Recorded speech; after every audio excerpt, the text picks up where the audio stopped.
you know what I didn't think? Is to put up the iPad mount so that he could see chat. Just so he's used to it.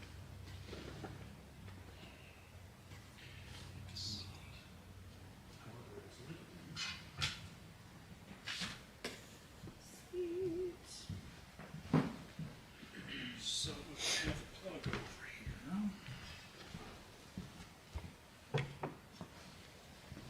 We can use Joe's big ass cord.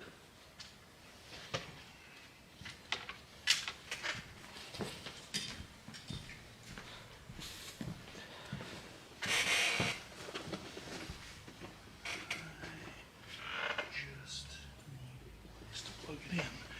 I may have to dance it all the way back to where it was.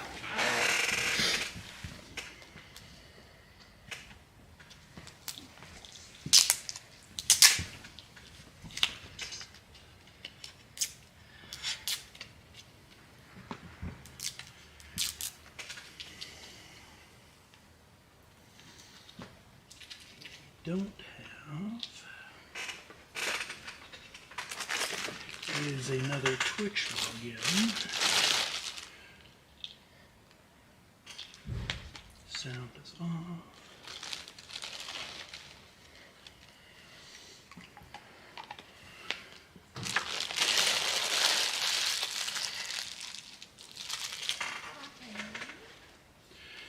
All right, do you want to do your Twitch login real quick? My Twitch on? Yeah. Oh, I need my phone for that. I have all my stuff is still encrypted.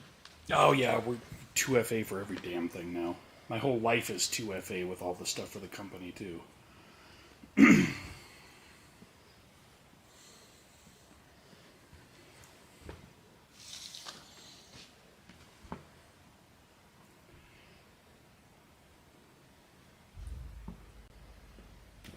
Oh, they might be leaving.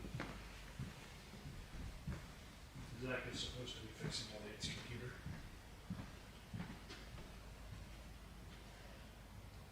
How to do it? We fixed it once before. Well, that's what happens. Okay. Something happened with, I don't know how they managed this, but his computer somehow, and I forget I'm not on the phone and I don't have to dummy down tech stuff to anybody in this room. His video card snapped out of the What? PCI slot. How the hell did you do that? We don't know. However, somehow the guys in the shop here got that RMA'd. Wow. I don't know.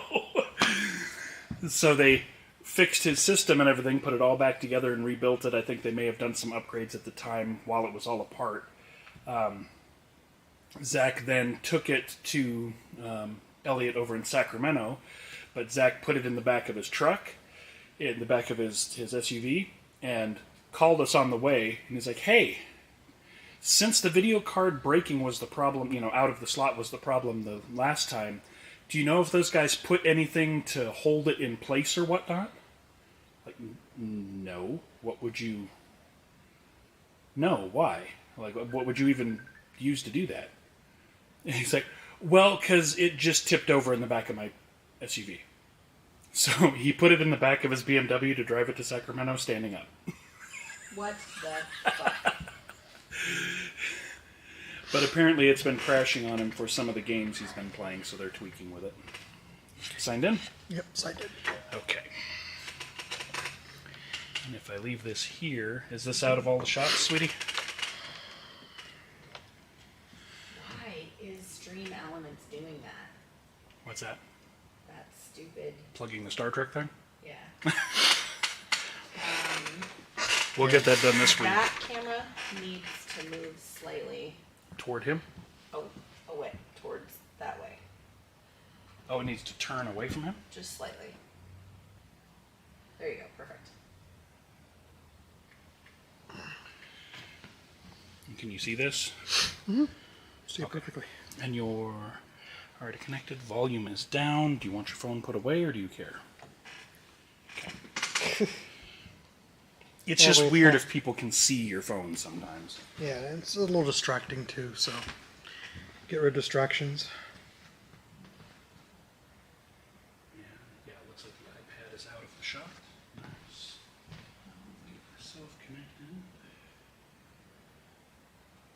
I missed a call from Joe. What? Oh. J-Mash is telling us that the mics are live. Hi, everybody. Oh. Hi. Just Hi. Thank you for the heads up, sir. Yeah. Okay.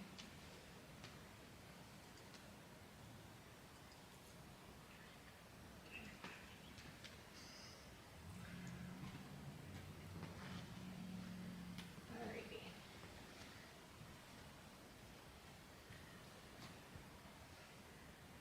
Sorry, I'm just making sure that like the overlay stays live.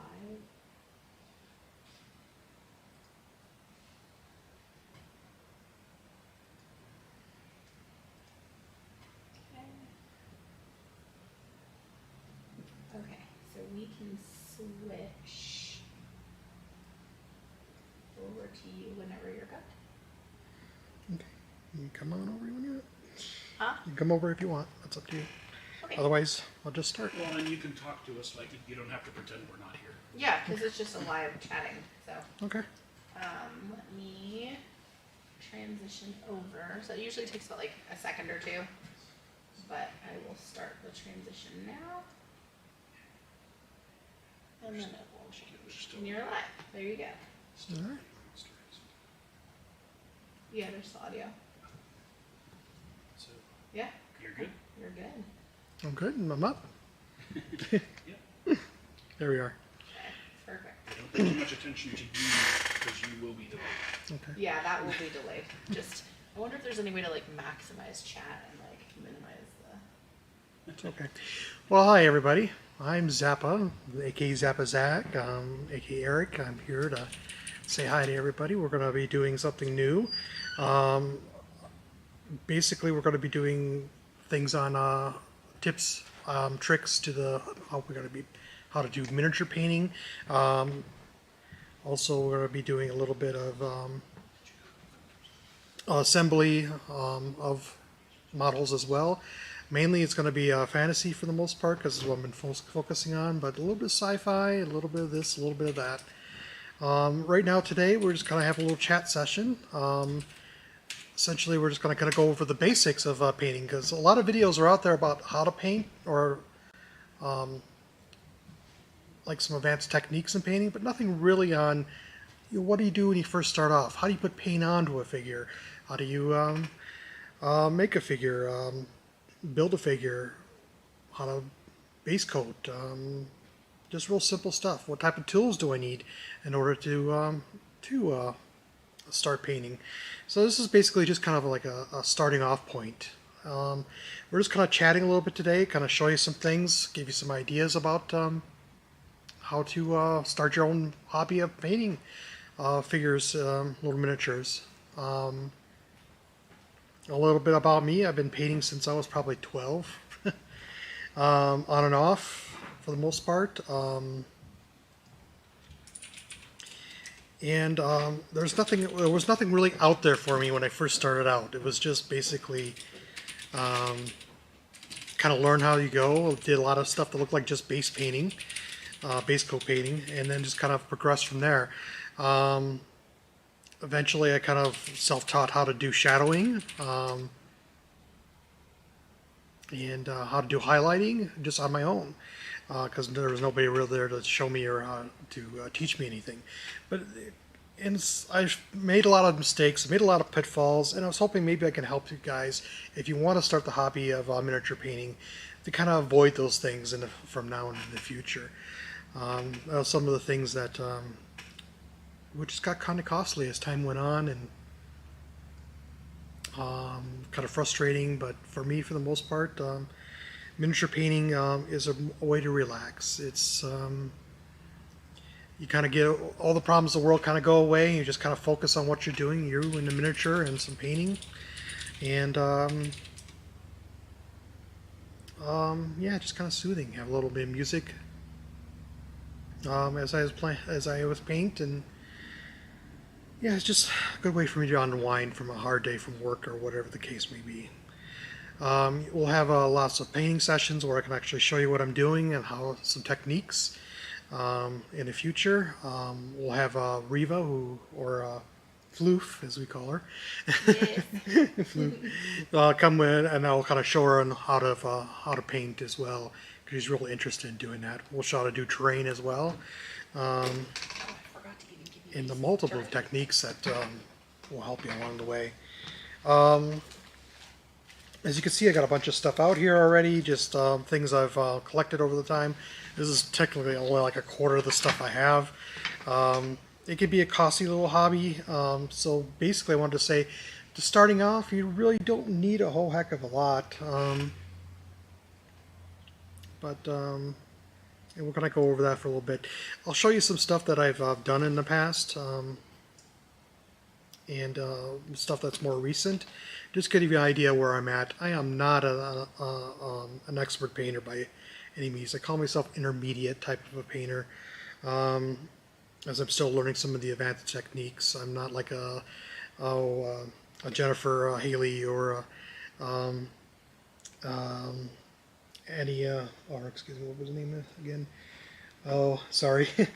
Ann Forrester, that's another one that's really good, from Reaper. John,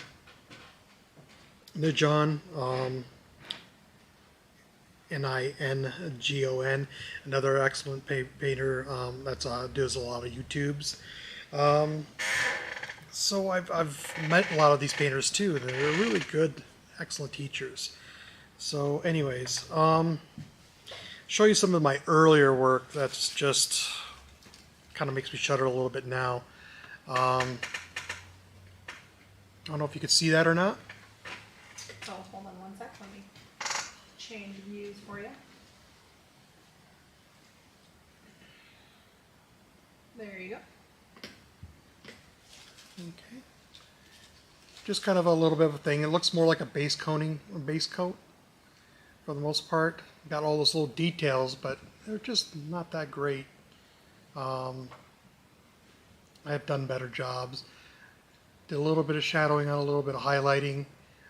Just what I knew from that back then. Another real short thing that I had back in the past. You can see the face is really bad.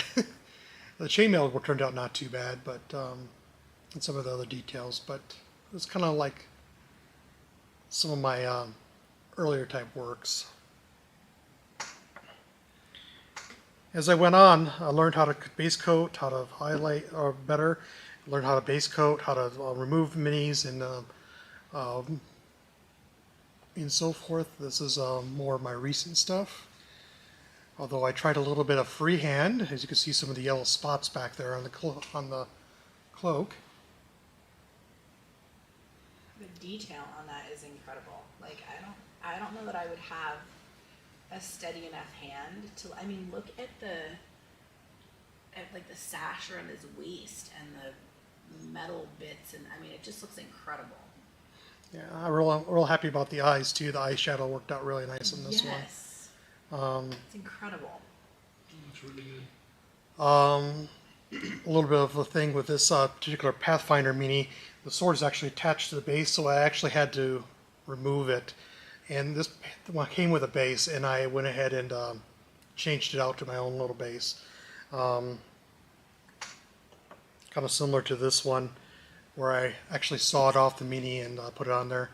Excuse the cat. The cat's really bad, but I have difficulty with the small, teeny tiny minis that are out there.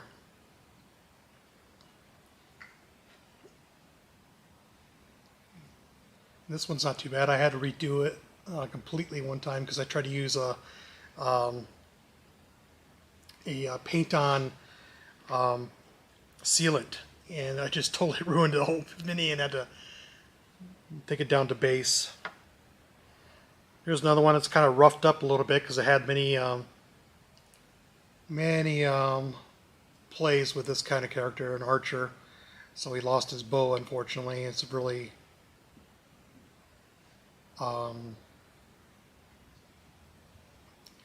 really, what can I say, fragile type of a thing. But I like the sculpt. I believe this one's from Dark Haven Miniatures. Ooh, But you yeah, can see that is really cool. the shadowing on it and the highlights. This is probably my most favorite miniature I painted. This one took me about 4 hours to do, but because I really wanted to get it right the first time. Last one I'm going to show. This is kind of a work in progress. Doesn't even have a base on it yet. But the armor's turning out nicely. Still needs quite a few highlights on it, and the face needs a little more rework and highlights on the hair. But it's just a work in progress. The armor looks amazing. Yeah, it doesn't look bad. It's just still needs a little more work, a little more highlighting. The shadows look like they look pretty good on it. The shadowing and the wear and tear of an orc type armor. Sword could use a little more work on it. That's just a work in progress. I'm still kind of working on it. I was doing it for a friend and never really finished it, and haven't put a base on it either. So where can we go from here? Well, let's start with let you know that I am, just an intermediate painter, but you'll see as I'm going along that I'm going to be improving, and hopefully as you come along and you want to start, or you're on a certain type of level at yourself, that some of the techniques I'll show you and things like that, you'll be able to meet me and even surpass me, and I'll get better as time goes on as well. I'm real excited for doing this. I think this is going to be lots of fun, and I think you guys are going to enjoy it as well. It doesn't really matter where you start off at, what your level is at the moment. Matter is that you're actually doing it, having fun with it.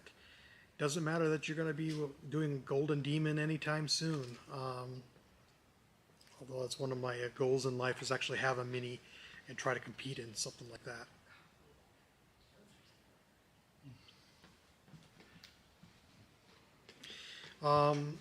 When you're starting off for painting, there's some real basics. You just don't really need to go all out. I got like thousands of dollars and stuff here, but well, not here, but at home. So, like I said, only a quarter of the stuff I have. I just wanted to show you what you need to start off with, and other tools that you can get along the way. So, basically, there's certain things that you need to do. Besides a mini, the first thing you want to get is some good quality paint, of course. Now, there's many type of brands out there. We'll do a paint comparison video later on. I'm a Vallejo person for the most part, but I'd use other ones as well. I mean, there's things like P3. I use some of their stuff. For starting off, you just want to get an acrylic-based paint that is made for miniatures. Don't go to your store, local art store, and just get any type of acrylic paint, because it's just not going to work well with miniatures. The miniature paint is designed and to work well with just miniatures themselves. But there's many types out there. Like I said, I'm a Vallejo type person. There's Air Model, there's Game, there's regular, there's Game Workshop, AK type paints. There's a new one, or a fairly new one out there called Scale 75, which is hard to work with, but probably the best paint out there. Again, we'll go to a paint comparison video out there later on, but get yourself just a basic colors to start off with. You can always mix your own paint colors as you go along by adding a little bit of this, a little bit of that, and find what type of color you like. But just starting off with just the basic colors for now is what I would recommend.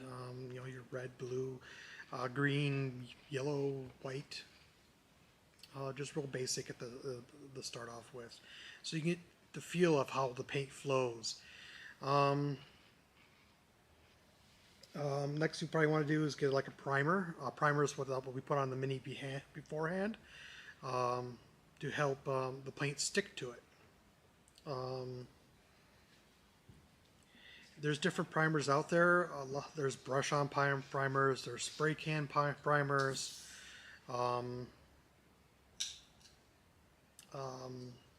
Airbrush primers. Usually what I do is I do spray cans for the most part.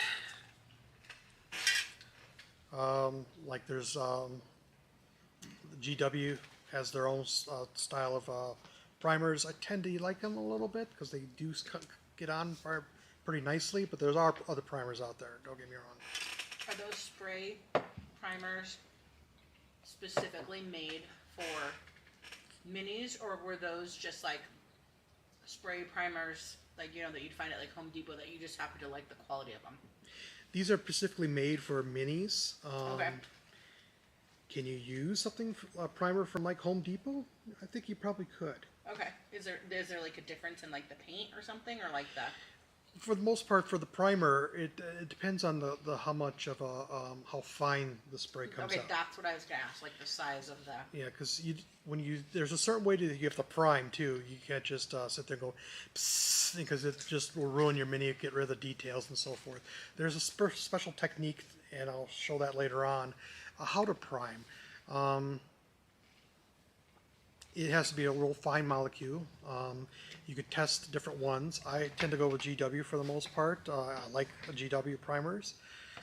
And by the way, a little disclaimer: every brand that I use, I'm not endorsing or we're not sponsored by them. It's just what personal preference. That's something I need to get out there right away. What I've been using lately is from Vallejo. This one uses with the spray brush with a what do I want to say, airbrush. Airbrush? Duh. That's what I use mainly for I use it and put it in an airbrush and use it that way.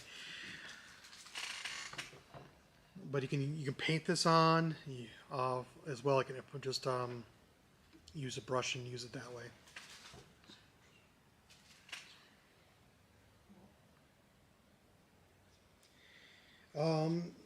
See, primer, you got your paints. There's a ton of different minis out there from different companies. That's something that you'll have to find later on. Next, I would find some good pair of brushes. Now, brushes there are synthetics ones, there's natural hair ones, there's all kinds of different stuff. There's a mix, a blend of it. What I would recommend for paintbrushes to start off with, synthetics work fine for the most part, but not as well. It doesn't have the capillary action that we usually have with natural hair. What I mean by capillary reaction or action is how it sucks up fluids or paint, how it comes off of the brush itself. So I usually use natural type hairs. Now the typical type one that you would use for a brush, for the most part, is sable type hair. Now sable is a weasel that's found mainly in Russia. In particular, the best ones out there, if you want the top quality, best brush out there, are the Kolinsky sable brushes or the red sable brushes. They are the best ones out there. They're the most pricey. It's from this typical type of weasel is from Russia, again in the Siberian type area. And they're very, again, their hair is very nice. They are kind of barreled shape. They're able to suck up fluids very nicely. And able to come off the brush real nicely as well. But they can be real pricey as well. My most favorite type is Series 7 from Winsor & Newton. And I changed it if you wanted to show off brush types or Okay. tips or. Alright. Of course, I keep it in the tube still because I like. These are not cheap. This one in particular, this is a number 4 brush. It's $48. It's $50 a brush. Now, this is nothing that you want to really start off with. I just wanted to show you what it's like. Oh, it needs a little conditioner. Let's get a better one.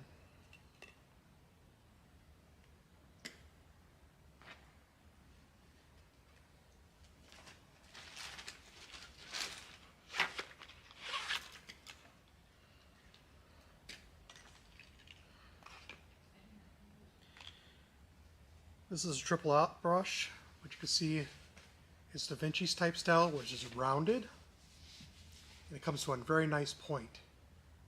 And no matter what I do to it, it always comes back to a nice point. What sizes of brushes should you get? And can you get other sable brushes that are out there? Absolutely. This one from Virtuoso, a whole entire set of brushes, all the way up the line. This cost me like $30, the whole entire thing, to start off with. If you want to go even cheaper, you can get single brushes. Sometimes the ones from the from the paint lines and game store brushes are not horrible quality. They're not the best either. It's a good way to start off with. But the size brushes you want to get are 2 triple aught and which is 000 and 0. Why do I say that? Because those are the ones I usually mainly use, and that's what I normally see more people use for the most part. I'll even get a flat brush like this.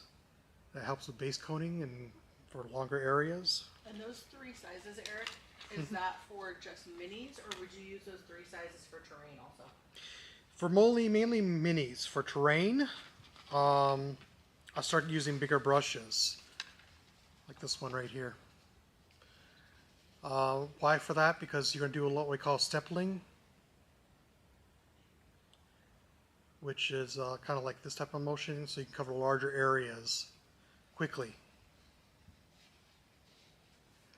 And then when you go to detail, then I go to my smaller brushes, which is like a 4 or a 2.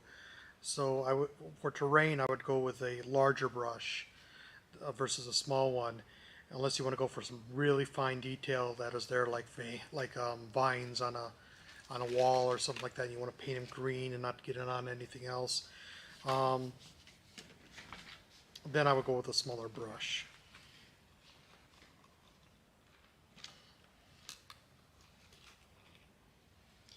But for those 3 brush sizes for minis, for the most part, is pretty good.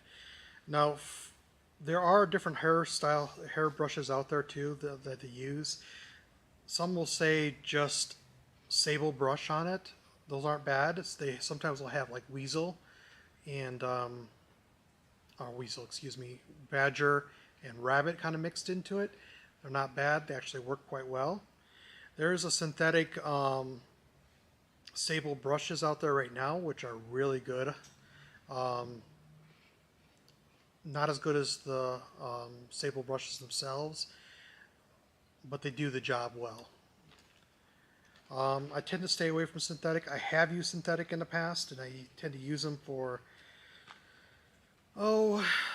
if I want to do just base coating with them, or if I'm using them for specialized things and I don't want to ruin my good brushes for them.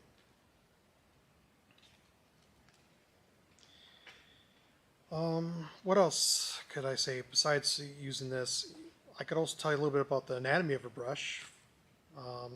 When you hear people saying about the ferrule, about the brush at the handle. For all brushes, they come, of course, with a handle. The ferrule is what keeps the hairs in line with the brush. They keep them together. And you tend not to want to get paint or anything up in there.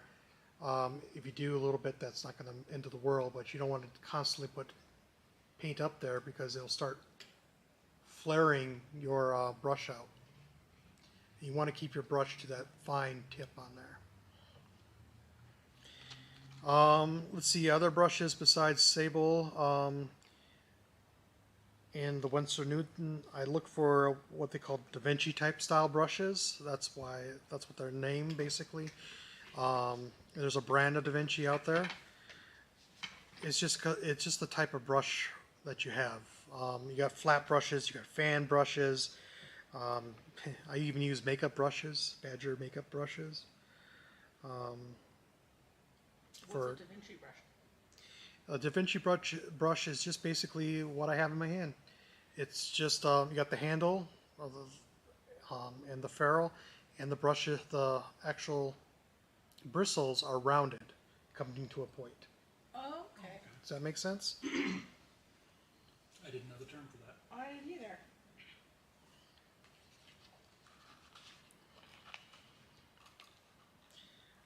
Thank you for helping with that. These guys will probably want to know stuff like that too, so I appreciate that. Yeah, I don't think I've ever known anything about brushes other than Yeah, a brush is a brush is a brush, right? Yeah. That's really not the case. yeah. I'm trying to think if I even knew that they weren't what they were made out of. Yeah, for the most part, a lot of brushes. If you're going for natural hair, you can get rabbit, you can get badger, you can get, like I said, sable, which is the best out there. So there. Are there any synthetics? Because I'm sure there are some people watching that probably don't want to use animal-based brushes. Are there any synthetics out there that you would suggest that they look for, or Synthetic sables. It mimics the sable hair. It has its own little barrel hair hollow type design.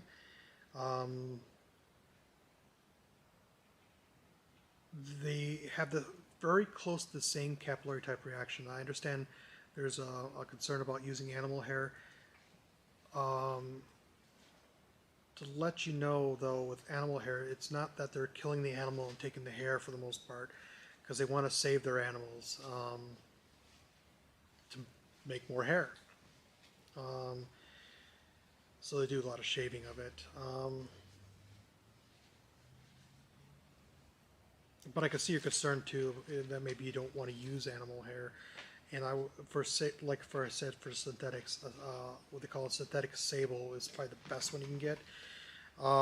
There's nylon, there's type synthetics out there. They're okay. They're called Gold Series. They work all right. How well does nylon work in a small brush? I've only seen nylon brushes for like painting Big. a house. They do make them really fine, and you can get them at your hobby shop, your painting shop. Real small brushes for miniature type painting, and they work, like I said, okay. But Okay. I've just not ever seen one that small, and I was wondering how they did for small painting. you just won't get that capillary action that I like with the other brushes. They don't suck up liquid as well. It's more like you're just dipping into your paint and then smearing it on. Okay. Yeah, so I wonder if they make any human hair. That'd be kind of funny.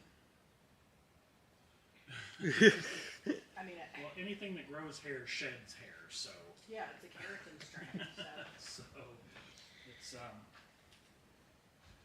brushing out the sable farm. Really, all they need to do is groom them, and it's Right. weird, but they end up with a product they can sell. That's right. Weird. They shave their weasel's butt, and that's what they sell.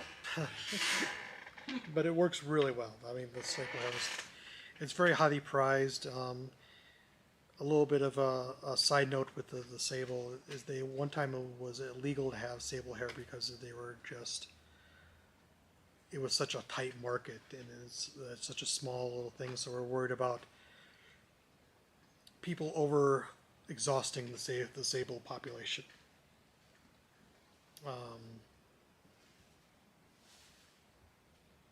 Anyways, that's a side note. I'm sure you guys don't want to know that. What else? Real simple to start off with. You don't have to really go out there and buy things like weld pellets. I do because I like them. And they're kind of useful. They have their own uses. This is plastic, of course. I use a lot of ceramic as well. You could use just a paper plate. That's what I did when I first started off, was a paper plate or a paper bag. What I would do, a table, I would lay out a paper bag, and I would either put the paint right on top of there, and or a paper plate right next to it, so I can see the colors because it's white. The paper plate's of course white, and you sit there and you just mix them up. Let's see, you can use like a plastic solo cup to dip your thing in. You want something for water, to hold water, or find an old mug, just a simple old mug, and just use it for your water. Funny thing about it, you'll know that you're starting to become a really good painter because ever so often you'll drink from your paint water instead of your regular water. Done that many times where I just picked up a mug. And Oh it's no. like, at least it's not going to kill you. Ew, that is a disgusting rite of passage. You don't How do it about on we purpose, don't but do that? There's lots of memes for that. Lots of Ew. memes. What I did back when you need something to hold your mini, I used to be able to just paint them. I used to just hold them and start painting. Then after a while, I started getting finger marks on my models and started to mess up my paint jobs. So what I ended up doing, I found this out on my own, was just getting a bottle cap and placing the mini on, attaching it to the bottle cap. Now there's different ways you can do that. You can use some sticky tack. Blue tack is another thing they have out there. Is your mom watching on Twitch? Super glue. Sometimes I'll super glue them on there, or use a cyanoacrylate glue. But that's real hard to get it off. What I found out recently that works really well is you go down to your hardware shop and you get yourself some double-sided 3M tape or whatever double-sided tape. Cut off a piece, put it on there, and it'll hold your mini really well. And it's easier to get off. So that's one thing I recommend. There's different holders out there as well. You can do dowels as well to put your mini on. And lately I found something new, a new product from Game Envy. Their holder, which works really well. It has its own little holder on it. You can take the holder off.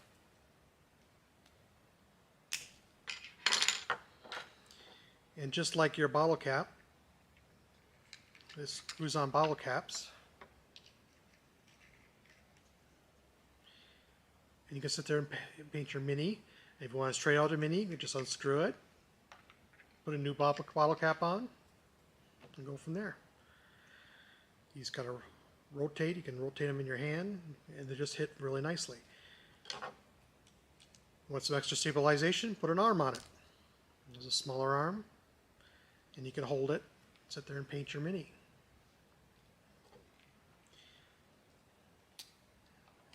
The reason I'm showing this off is because I really like this holder. You got a bigger mini, you can get a bigger thing. But go to Game Envy if you want to check these out. They have YouTubes on them as well. Need a bigger handle, so you don't have so much cramping. They got handles for it. It fits nicely in my hand. Hands are kind of a little bit of the small side, but these fit really nicely in my hand.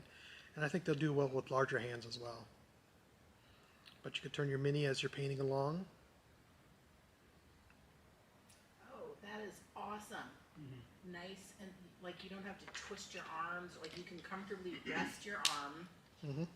see, as a nurse, I'm immediately looking at it going, aha, no, like, carpal tunnel injuries. Yes, there's times where my hands would start cramping up if I'm sitting there.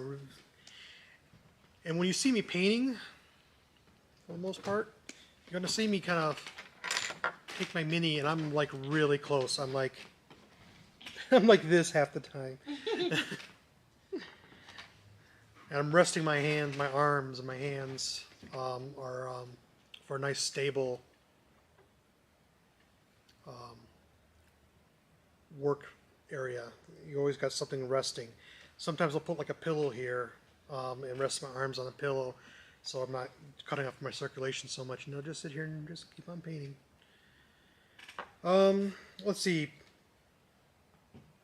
So we went over just getting a cup, getting a paper plate, so get your miniature paints, your brushes. What else could we get here? You want like a little bottle of something of water to help with your diluting your paints. Or Any you just kind have of water, like distilled water, like what does it matter? a lot of painters will use distilled water. Your expert painters. I just use it from the faucet. There's good points and bad points. If you're really hard water, maybe you want distilled water because it will cause some discoloration to your mini, to your paint. Grandma Bunny's still watching. Grandma Bunny? Mm-hmm. Hi, Grandma Bunny. It's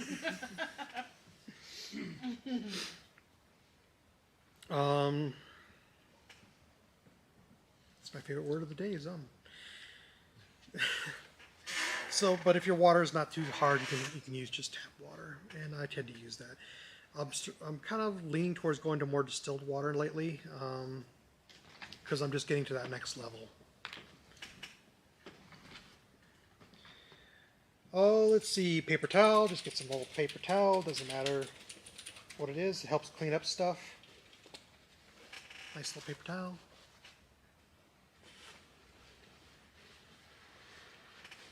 Always something to clean up the spills and to spit into when you drink out of your paint mug. Yeah, exactly. Sometimes I'll even use a paper towel. When I was starting to use synthetics, I would have problems where I had some paint where I didn't want it, and I would actually use a paper towel. This is why I only switched brushes to dab that area to get the paint off or get the pooling off of my miniature. With a good capillary action brush, all you gotta do is just rinse your brush off, dry it a little bit on the paper towel, and then just kind of wick it off. See. Sorry, I just thought you said lick it off. I was like, Well, the funny thing about that, sometimes I would lick my brushes to get the point a little better. It's a real thing. It's a real thing. It's an artist thing. There's always three parts to acrylic paint. That's kind of funny. There's I could save this for a painting video, but it's just made of water, a base, which is your acrylic, and Just a pigment, I think, in the pigment. Yeah, those three. Of course, the miniature paints, they have a little more like full flow improver and some other stuff in there that they don't really tell you about, but it's not going to kill you if you get a little bit of, in your mouth, but you don't want to drink it, of course. Anyways, what else? Well, we got that. Another thing is if you're going to put together minis at all, you want to get some sort of like a super glue, like a gel type of a super glue. I used Lockite a lot. That's the brand I use a lot. Gorilla Glue works really well, but you want to get the gel type. There's what it's basically called, if you're going to get it just like a generic or whatever, it's called Sino. I can't even talk anymore. Cyanoacrylate adhesive, basically. If you can get something with a brush, sometimes they come with a brush, you can get that and you can use it as well to get your stuff together. So that's basically all you really need. Another thing I would recommend doing when you're first starting out as well, this goes with what they call color theory. You can watch a lot of YouTube videos on color theory, but I would get yourself a color wheel. The wheel is a lie. The wheel is a lie. The reason for that is it helps you pick out the colors that complement each other and actually enhance their stuff. The wheel is a lie. The wheel is a lie.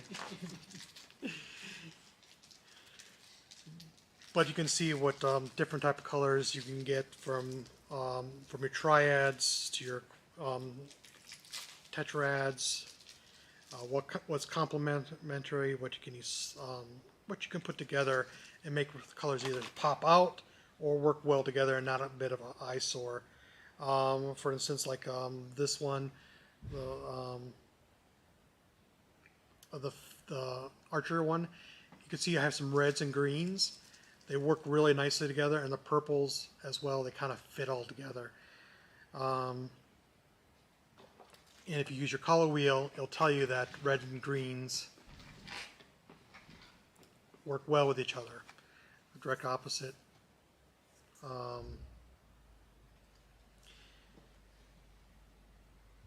Your different violets, your violets, which I have on my cloak or my tunic, work really well as well. Blues and yellows. If you turn this around to go to a blue, it'll show you that blues and yellows work really well for it. And when I did my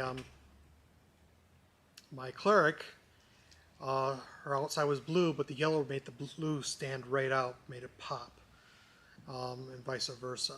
So that's why I choose this type of colors. So using color wheel will help you decide what type of colors you want to use for your miniatures to see what type of, if they complement each other. A lot of artists will say you get rid of the color wheel, but I'm a little bit attached to my color wheel. I'm just tackling from the side because I have a long-standing grudge with the color wheel. So Why? because according to the color wheel, my color orange is supposed to go well with blue. Yeah. It looks awful together. Blue is a terrible color. You need to look for a shade of blue and a shade of orange to go well with each other. He just said blue is a terrible color. You said blue was a double color? Yeah, I don't know what to. I don't have. I don't know. know. Nice mouth words for that. I love the color blue. I Blue know. is my favorite. It's okay. On the other side of the color wheel, it'll show you what you can add to your paint colors to get a different shade. Siren's color is amazing. So when you get your basic kit of colors, you can see what you can add and what it can change to what type of shade you want. So I love my little color wheel. So it's mine.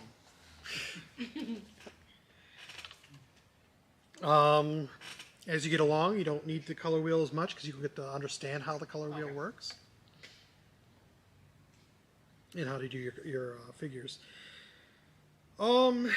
Then you can go up from there. Now, as you kind of expand as you go, I think the next thing you should really go for, once you get a cheaper set of brushes, the Sable brushes, and start looking at your high quality brushes, which are your Da Vinci or your Winston Newtons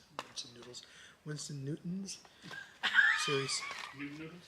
Newton Noodles. Noodles. I was like, Winston, what?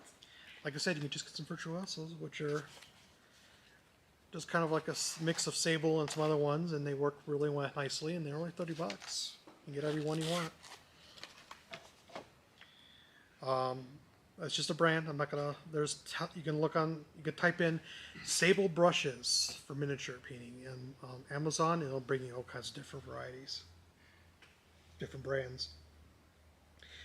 And then you can increase your size of brushes. The reason why I chose the brushes that I did, the 0 and the triple aught, is that 2 will cover most of everything.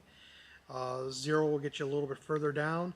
And when you get to the really tiny things, like the eyes, I go with the triple aught. So, Do you ever use like a magnifying Yes, thing over? I would recommend that. You can see how old this thing is. And as my eyes are getting worse, I tend to use a magnification more and more. It's a little bit getting used to a little bit. But I'll put that on and then just look at my mini, and it blows it up a little bit, and I can actually see where my paint's going a little bit easier. Especially for some of that finer detail that I find. There's newer ones out there that are even better than this. I'm just a little cheap, and if it's not broke, don't fix it. But there's some really good magnifiers out there. There's ones that actually come onto your light source that you can have it like a jeweler magnifier almost. That's attached to a base. Well, I like the headgears better. They're just a personal preference. Let's see. Get yourself some better brushes. If you want to get magnifiers, that's fine. The second thing I'll probably get is a wet palette. Now, for people like me that are out in the desert, your acrylic base paint dry out really quick. We kind of like that with our miniatures because we want to get to the next step, to the next part. But it has a downside too because it tends to dry on your palette. And you want to your paint consistency to stay pretty thin. But what a wet palette does, and you can get it from one of your hobby shops or online, you have a little thin sponge. You can make your own too, by the way. You could just get like a little glass or plastic tray and get some thin brushes or sponges. Not necessarily this thin, but you know, like little, and put a little water in here. It comes with what's that called? Parchment paper that is specialized, but you can get your own parchment paper that's used for cooking from those local store and use that as well. I mean, all it does is the sponge keeps the water into the thing, and you want to keep a little water into your base, but it sucks up into the sponge and then sucks into the parchment paper, then into your paint. But the great thing about it is it's not giving you too much water, it's not giving you too less water, it's just giving you just the amount of water to keep your paint dry. And the good thing about these too, if you got your colors all set here and you want to keep it, just put a cover on it, put it in the fridge, and come back the next day and use it. For people like me in the drier areas, this is a must.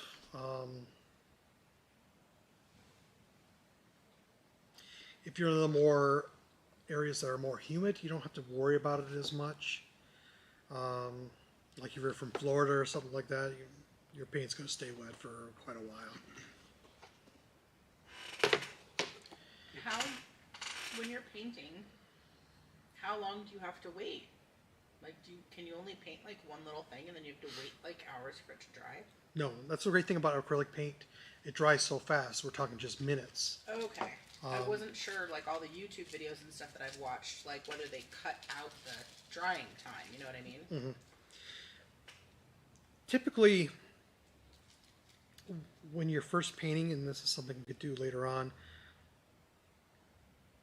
I prime, I let it set for a day so the primer hardens really nicely.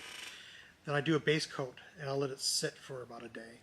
Why? To let that base coat sit there and harden real nicely. But then when I start actually just painting with the other stuff, I'm going right along throughout the whole entire paint setting. That's ideal. But sometimes what I'll do too is just, I'm in a hurry, I got to get my miniatures out on the mat. I'll sit there and base coat it, put it up on my lamp, let it dry, and then I'm going to continue.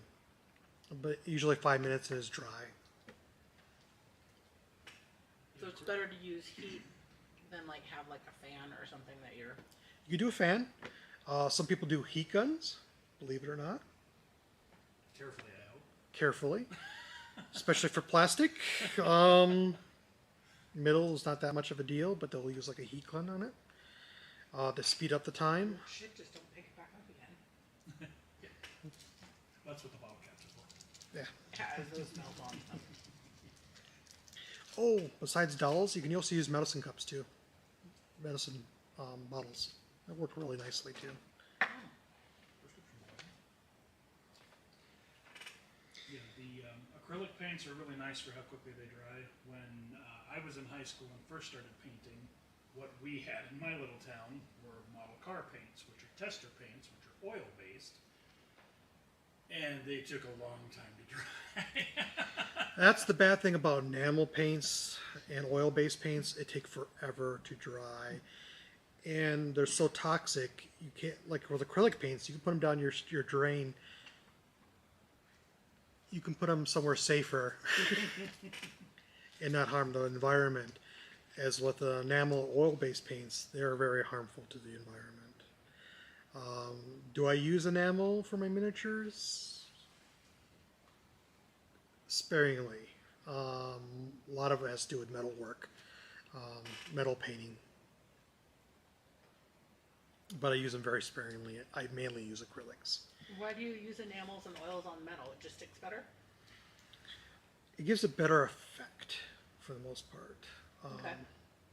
Especially oils, like our little orc, half-orc character. There's an oil that's on there actually to darken some of the metal, so it doesn't look like it's just bright painted on metal. It And kind of from gives my that worse experience, oil and enamel paints are better with depth. You can think of it kind of like some of the fancier nail polishes. Is it because it's thicker or something? That's some of it. Some of it. The pigment is kind of floating in a thicker solution when it dries. So it's like a richer color, like a more...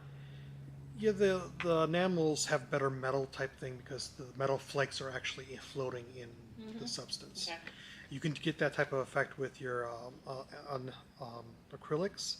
They don't work as well. That makes sense. More of a flat effect than a lustrous kind of... Right, so enamel will give you that more lustrous effect. Okay. That's a very good way of putting it. Yeah. But I use it sparingly. There are pigments you can use that have metal flakes in it that can you add to your acrylic base. I haven't played with that too much. AK makes some great pigments for metal. Since you're talking about paints and pigments, have you already covered the different levels? Because I've heard you talk about primer and then base coat, but I swear to God, there's like 4 or 5 other levels after that. Like your color. Well, this is it'd be like a whole entire different video, but yeah, I mean, you got your primer, which is your first coat. But it's not the first thing you do to a miniature. You would have to basically get the mold lines off.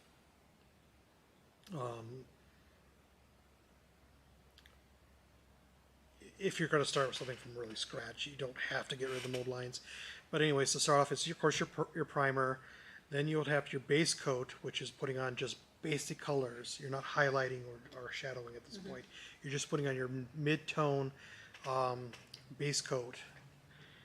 And then what you're going to do when you go back is what we call shadowing, which is putting in the shadow or making the... When you look at something, nothing just looks like just one color. It has shadows will give it a little darker tone to it. So in the folds of a cloak, you want to have a shadow in there. And then the top of the cloak, or the crease of that fold, you want to highlight on there. So we do highlighting, and different levels of highlighting on that. Starting from your base highlight, going up to your very brightest highlight. Oh, I see what you're Going smaller and smaller each time you go through it. Does that make sense? Yes. Okay. The shadows and the highlights, are those just darker tints or colors of the paints that you did your base coat with, or are they a different product? No, yeah, exactly that. You're adding lighter colors to your base coat or darker colors, Okay. depending what you have, depending what type of color you have. You may have. I'm not just like saying add like black to your base Okay. or white, but you can add different colors too. You can add like a darker red. Okay. For some reason, I thought that they were like a different product that like you like. What is the word I'm trying to think of? Well, There's a few different ways. There's contrast paints that try to do that for you. There's give and take that I'm sure Eric will go over with at some point on those. Yeah, I'm Right. sure you have Because like it's an nice to entire make it separate easy, video but about. Yeah. You also pay the price for cheating sometimes. correct. One other real good one, cheating is a Reaper. Reaper makes what we call a triad, which gives your base coat, your shadow, and your highlight. You're all done. They're kind of nice. Of course, it doesn't give you that range of highlights because you want to have that gradation from your darkest mid-tone to your light. But for the most part, you can take them, you can wet blend them, which is a totally different technique that I'll show later. And you can get that gradation in there by just those three colors, those triads. So you got of course, your mid-tone, your highest highlight, and your darkest shadow. A wash. That's what I was thinking of. A wash is a nice way to cheat to get your shadowing done quickly. Okay. Or it gives a different tint to the color that you already put on. Okay. Okay. Glazing also does that, gives a different tint to the color that you have. So you have a gray, you can put like just a tint of blue or black or purple by just giving you just a little bit of a what's the word I'm looking for? Just like a hint of the color. Yeah, just a hint of a color, glaze of a color, filter of a color. Oh, got it. Okay. Let's see, what else? Good lighting. That's the one thing that I would also recommend getting. Besides here at the studio, we have some excellent lighting right now. But your lighting that you want like an architect type lamp. I didn't bring mine with me, or another one, lamps. The reason is that because they give you the full spectrum of lighting, and that's what you kind of want for your figures, so you don't have the fluorescents can give you a bit of either a yellow tone or a blue tone. It can be cooler or hotter depending on the bulb. I tend to use like GA Reveal pipe bulbs, which have a good full spectrum lighting. Another thing I use is outlights, which give you full spectrum. This is the one I travel with all the time. But it gives you that full spectrum lighting, so it definitely changes how the miniature looks. It gives you that real color that you're looking for.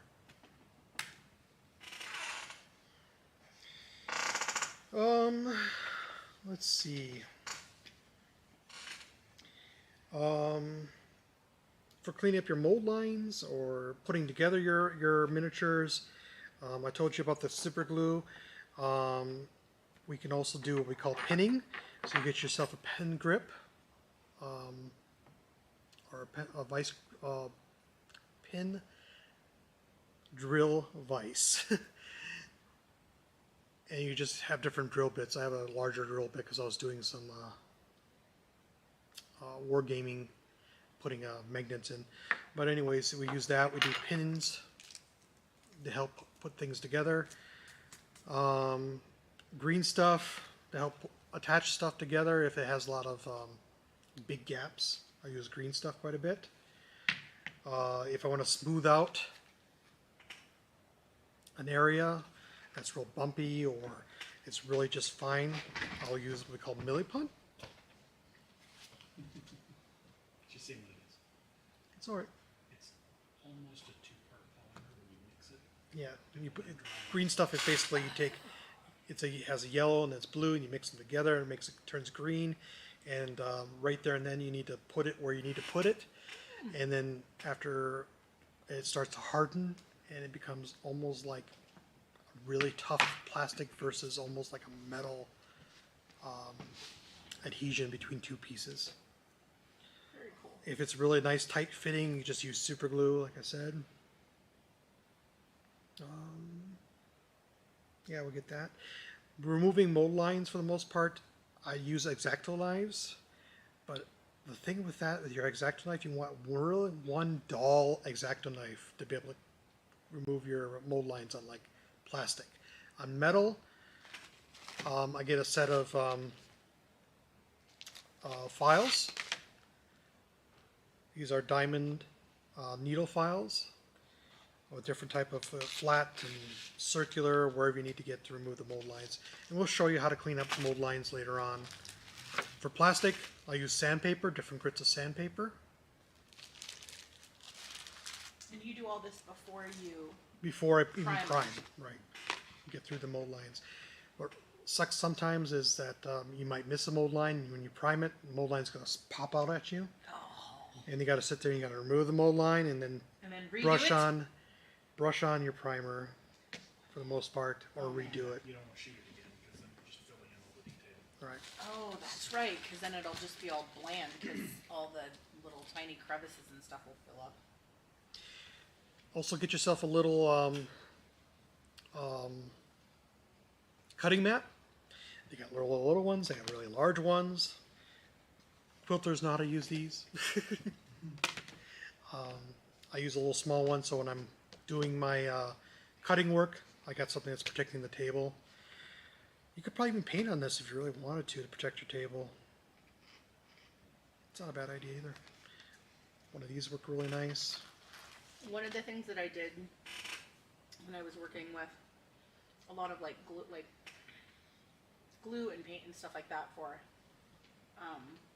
emo beads and like clay beads, I got linoleum.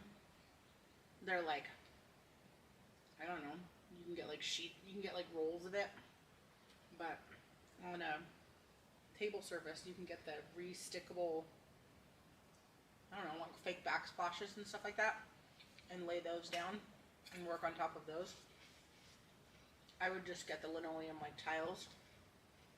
Linoleum tiles will work well too. Yeah. Yeah, I don't see a And reason it why would I just won't. keep the Yeah, something to surface. protect from cutting right down into your table.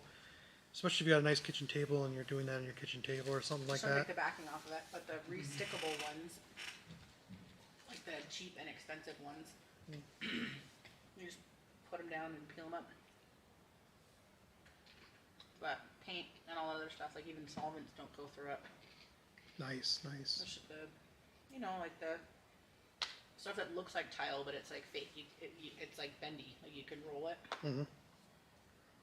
Yeah, I know exactly what you mean. You're gonna get to the hard starting, or we're starting to get those. Those look really nice. You're right. What else? If you got sprues, or your stuff is connected to your some plastic pieces, you want some side cutters. The real thin, angled cat cutters, not like your wire cutters, but kind of similar to that to get into the sprues and get them off. And sometimes you got a little piece that you could probably get in there with them and cut them off.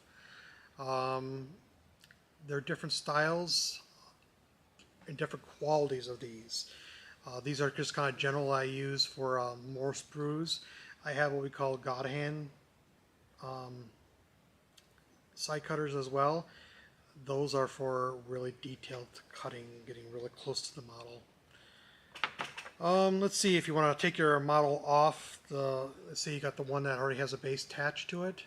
You want to get rid of that and get your own bases and put them on.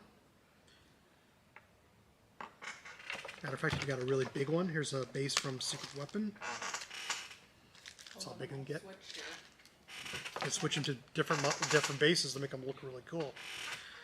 I would get a diamond or a jeweler's saw. These work nice. They take them off of real fine blades, and they won't damage your thing. But you, of course, got to be real careful. Cutting, of course. so you're not nicking up your whole entire model. Oh, one other important thing for your brushes. You need to want to make sure you care for your brushes quite a bit.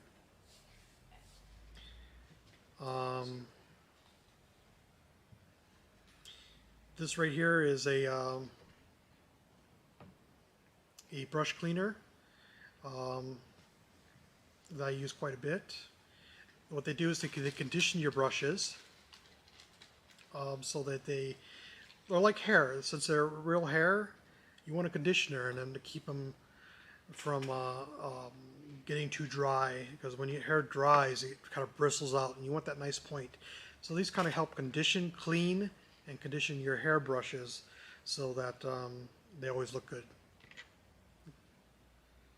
There's different type of cleaners out there. There's some that actually look like conditioner, but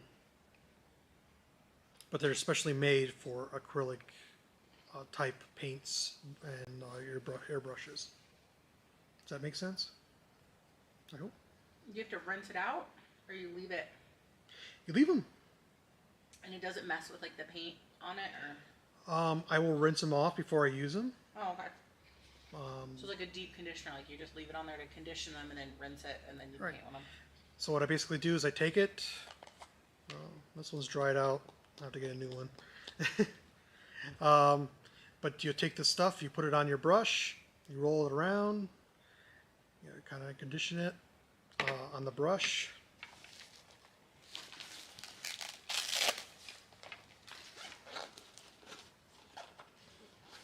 Use one of my glue brushes. You take it and you can just rub it in, kind of just like in this type of motion. And then when I'm done, I sit there and I twist it to a point. And I just leave it. And it keeps that point there. So that probably really helps keep the shape of the brush. too. Right. The shape and the longevity of your brush. Because once they bristle out, they're useless. For painting, that is. Right. If they bristled out, they're great for, you know how I got this grass on this one figure right here? Just using some simple white glue and then some grass from like the train store, train modeling store, I would put it on there. Oh. Oh, let's see. Told you about the miniature holder. You could do all kinds of different grass and dirt effects. Here's a little hint that I learned from Ninjon, which works really well. Go to your backyard, and if you want dirt, get it from your backyard.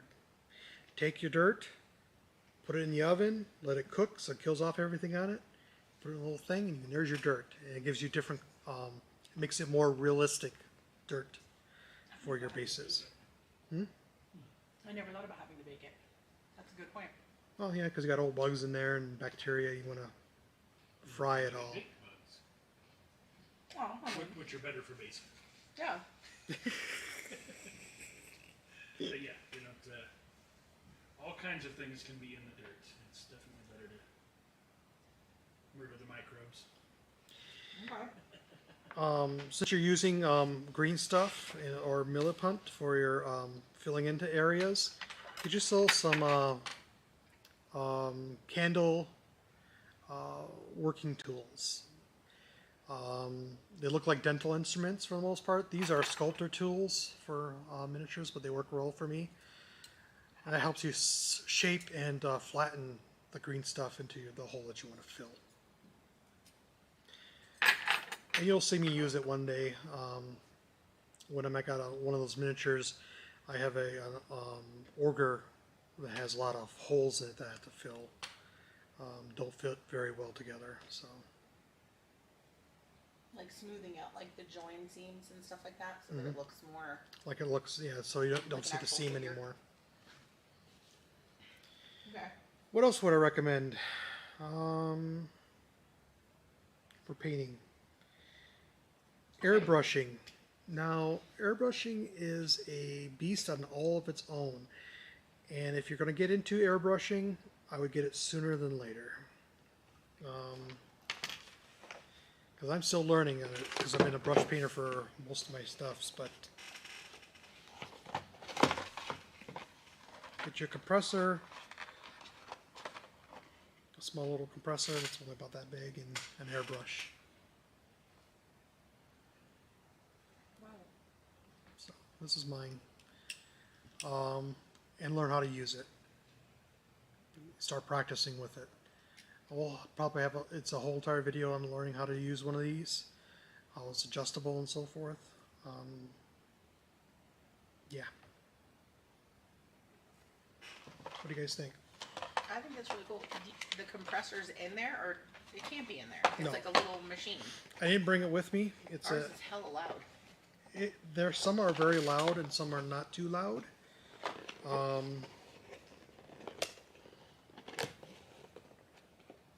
Depends on the compressor.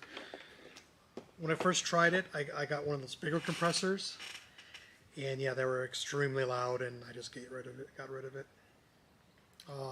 So I got one of those smaller ones that are only about that big, that are meant for small little airbrushes like this for miniature painting, and they're not too loud.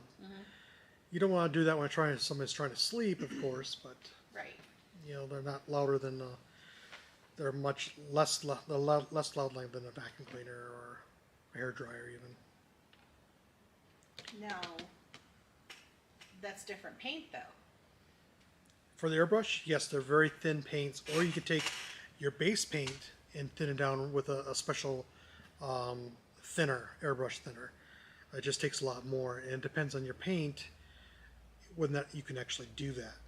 A lot of brands will come out where you can actually almost use it right out of the bottle.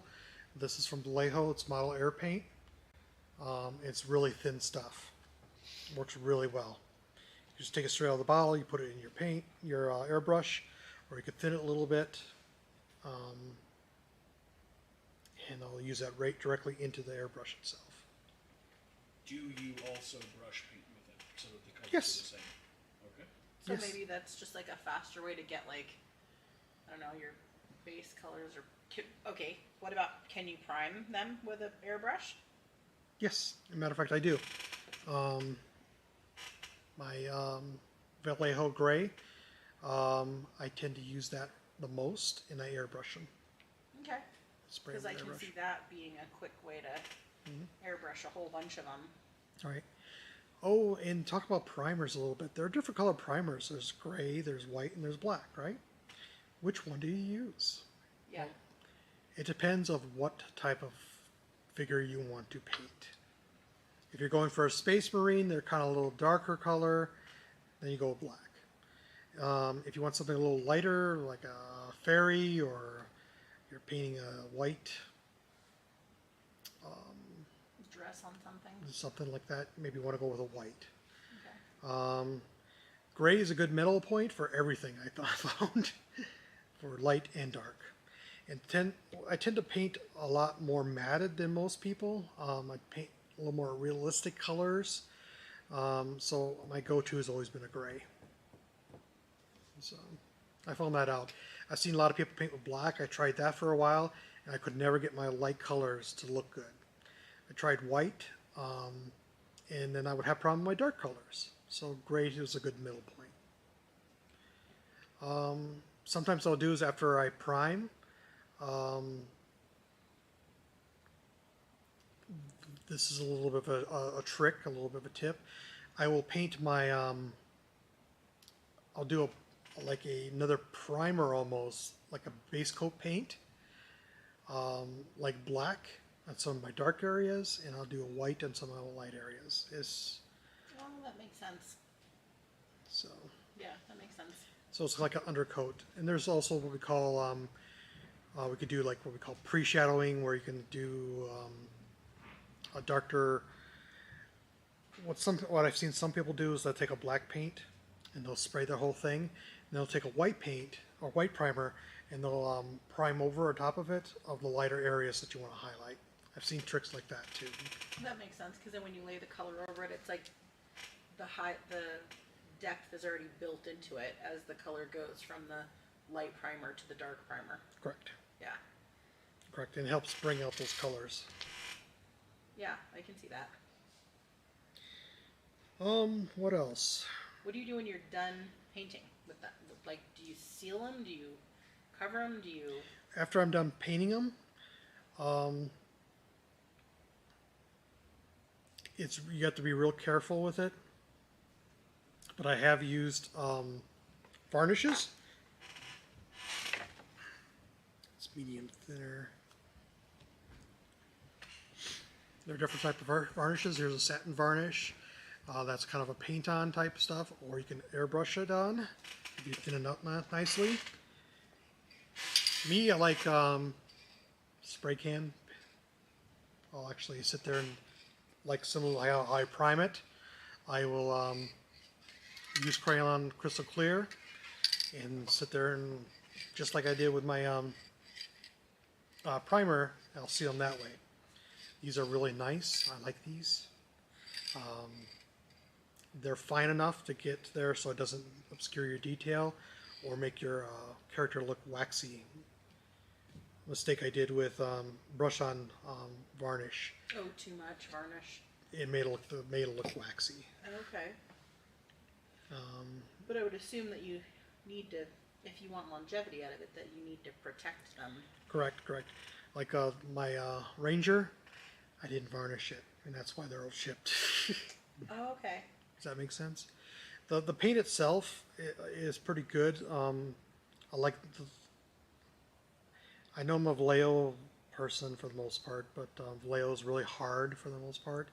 And their game lines, that and Reaper's game lines, the paint's really hard, so it doesn't chip For as easily. durability. For durability. But I would varnish. Now you said game lines. What do you mean by game? Like they have different levels of paint? Right. I usually use model. This is the model color. They're really durable and they're real thick. Not as thick as GW's paint. I tend to use those a little more. They're a little more matte. The game lines. Do I have the game one? I have it. Game effects, but same idea. The game effects, this is from Vallejo as well. They're a little more brighter. They're a little more fantasy, a little more unrealistic. Okay. But they're made with a little more, with like a little varnish in there almost. Okay. Because they come out real hard. Other So when varieties. they cure, you mean? Is that what you're Yeah. meaning? Okay. When they cure, they are really hard. So you almost don't need to varnish them, but Okay. it's still anyways. And of course, there's air, which is real thin. There's other things too. I know I don't speak highly of GW's paints. However, I love their shades. I love their shades. And I tend to go to them a lot. Their shades and their oils. I use them for a lot of my painting.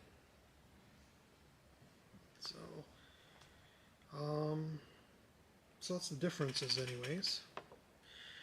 Oh, one last thing I want to say. And I've been using this just recently and they've been working real well. If you don't want to get tennis elbow by sitting there shaking your paints all day long, also when you do shake your paints, you want to, I should say this too, you want to get steel balls and put them in here. Steel Like little ball bearings? like little ball bearings. I don't have any with me. Little ball bearings, BBs that we call them. But you don't want to use BBs or you don't want to use iron pellets because they'll rust in your paint. Hey. And I lost like $300 worth of paint by doing that. That was a mistake, by the way. Holy shit. So, Where do you source steel bearings? stainless steel bearings.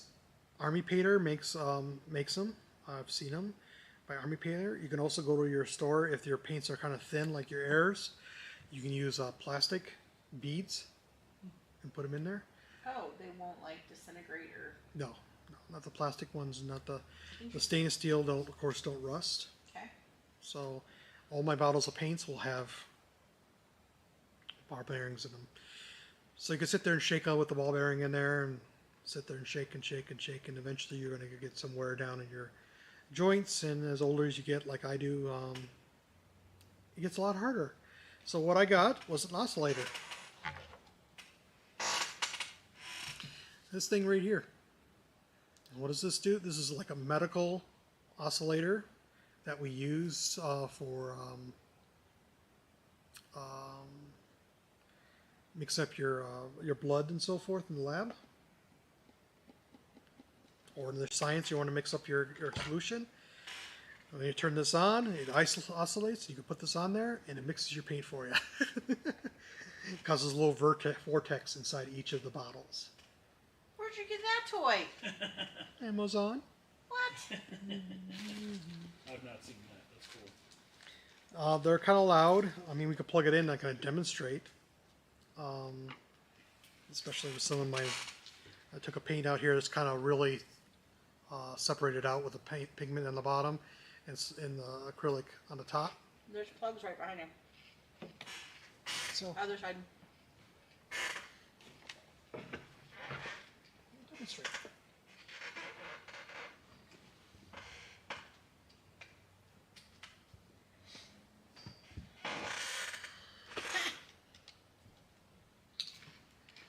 This is a nice one because you also can charge your phone while you're doing things.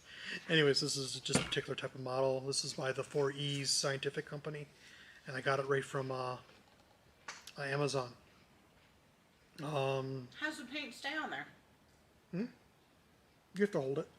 So it oscillates. There's like a little wheel that turns around in here, Yeah. and it goes like 300 RPM to 5,000 RPM. So I'm going to turn it on real quick. You can see this is separated out. Oh, I don't have the other one. I have the straight on Okay, that's fine. camera one. So there's the acrylic base up here and all the pigment down below. So you just take this, turn it on, you put it on it, and it mixes. It causes a little vortex in each one of these. I'll even do it on one of these bigger ones. Just push it down. That's not loud. Not loud.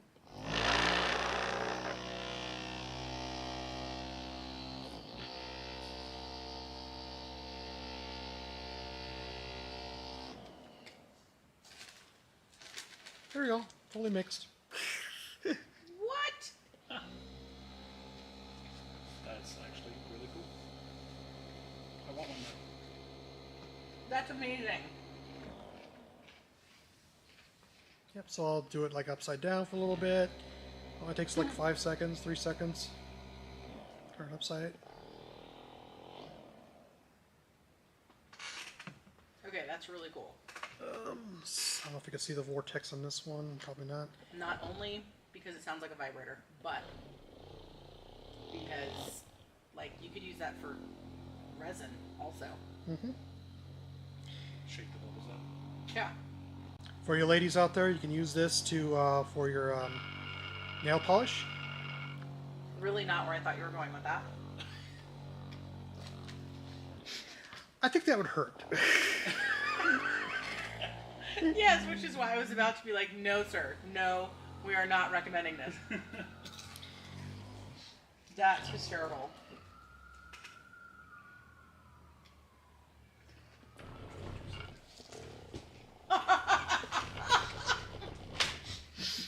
Not for to sit. No, thank you. So, anyways, That's incredibly cool. That is. so this is my new toy that I like playing with. I can go through a whole entire box of my paints in just a few seconds.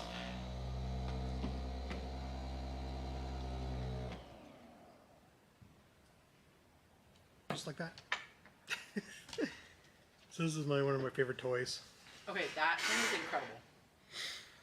Because the paint shaking and paint mixing is obnoxious. You sit there all day long, and wait. you eventually, and if you're like me that Eating them. works with hundreds of paints, yeah, it gets obnoxious in quite a while.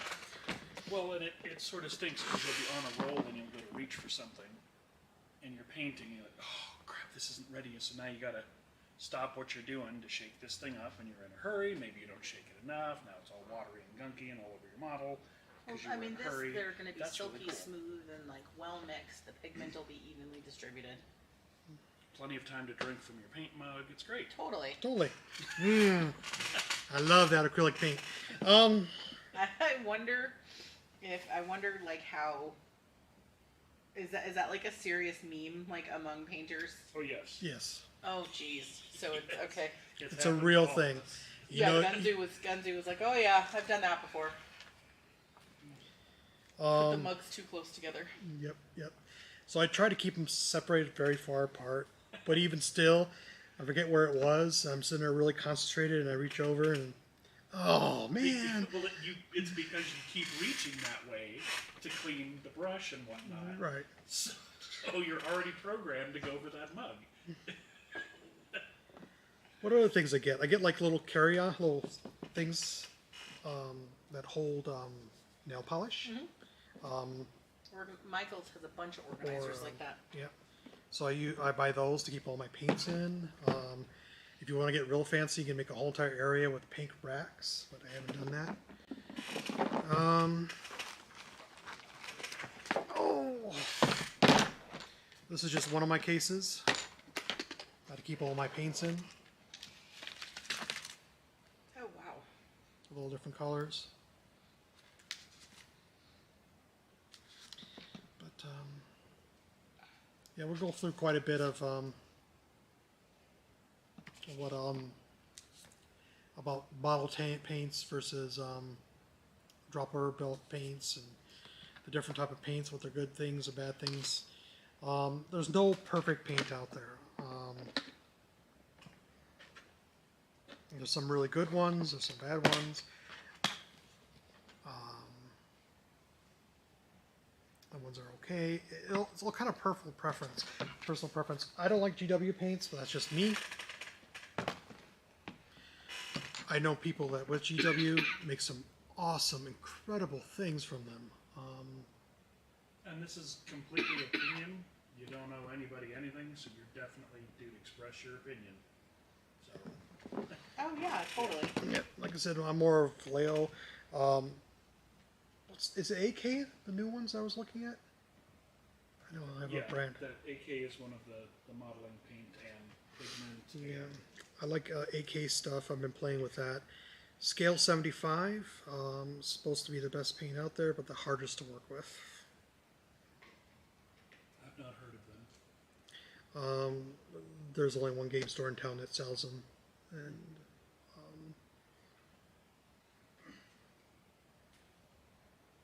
anyways, that's a whole entire different video. Well, yeah, there'll be more to Yeah. come. Get into more detail. Yeah, next video. I don't know, maybe we can lay out some of the stuff that you have and some of the terrain and pick one. You know, if you pick a mini, I think, I don't know, I am dying to try some of the Hagglesthorn Hollow pieces that we have. So I think I might try my hand at a cottage or something. It's far less detailed than the little mini guys, and you can kind of walk me through it while you're mini painting. Mhm. But maybe next stream we will talk about the different types and pick pieces and then kind of go from there. Yeah, I'd like to show one thing that was never taught to me, and I had to learn that offhand, was that how do you get paint on a brush? You think you just dip it into your well, Yeah. but there's actually a process to it. You have to thin it out. Oh. You have to test it to see if it comes off your brush nicely. Wow. Okay. I like to show that because a lot of videos don't show that. I've never seen Lot of- anybody do that. I haven't ever seen anybody do that either. That's awesome. Okay. I'm sure there's probably somebody out there. If you find somebody, go and look them up. But the very, very basics, and that's what I wanted to kind of go through, is Yeah. show the basics and then increase as we go along. But yeah, just showing how to mix your paint and how to get that right consistency. in order to get the paint to have the paint flow off your brush nicely. When I first started, I would just take it right out of the well, right out of the paint bottle, and I always wondered why it looked so goopy. So, Which is exactly what I would have done. Without, I wouldn't have even thought twice about it. Wouldn't have even hesitated. Like, how else do I get paint on a brush? yeah, you just dump it in directly into the paint. Yeah. But you want to decrease. You want to get a little bit of water in there, because, like I said, with every acrylic paint, there's the acrylic medium, there's water, and there's the pigment. Every single one. Those are three things. It's very much water based. So you can thin them out with a little bit of water. You can use paint thinner or acrylic thinner. And I've seen a lot of expert painters use those. I haven't really seen the need for it yet. The only time I use it for is when I do airbrushing. Okay. Then I'll use paint thinner. So. Cool. Well, this was super awesome. Like, I'm so excited to watch the progression of even just like how do you lay your stuff out, how do you get your stuff like actual from like beginning to like advancing through it. So I think by the end of this series, like being able to look back at, okay, from start to finish, you know, I think the progression is going to be huge. So we haven't really figured out exactly what the schedule is for this, but we'll put it on our website, our socials, and the actual Twitch calendar schedule, like on our Twitch main page, which if you guys haven't followed, please follow so that you get notifications of when the streams are going live, of when Zappa will be doing his next stream and what kind of schedule he wants to set up for it. But check our socials also for announcements of when he's going to be doing the next installment of the series. I'm assuming that ZV mic is picking up everything that I'm saying because it's hellacious. Like, it picks up everything. Well, it's the monitor show. So. Okay, good. Perfect.